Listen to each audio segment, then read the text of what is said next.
చంద్రబాబుకు మద్దతుగా ఎన్టీఆర్ జిల్లా కొండపల్లి మున్సిపాలిటీలో జలదీక్ష చేపట్టారు దేవినేని ఉమా. కృష్ణా గోదావరి పవిత్ర సంగమం ఫెర్రీ ఘాట్ టీడీపీ శ్రేణులు జలదీక్షకు దిగారు. చేరి నేరానికి చంద్రబాబును అన్యాయంగా అరెస్ట్ చేశారంటూ మండిపడ్డారు. సైకో పోవాలి, సైకిల్ రావాలి అంటూ నినదించారు.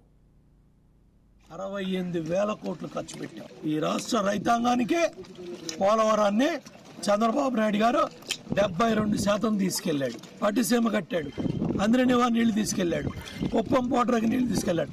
బడుద్దాయిలరా పులివెందుల్లో మీ చీని చెట్లు, మీ బత్తాయి చెట్లు చంద్రబాబు నాయుడు గారు బతికిచ్చి 3,500 కోట్లతో పనులు పూర్తి చేసి పులివెందుల నియోజకవర్గానికి, కడప జిల్లాకి కృష్ణమ్మ తల్లి నీళ్లు తీసుకెళ్లాడు.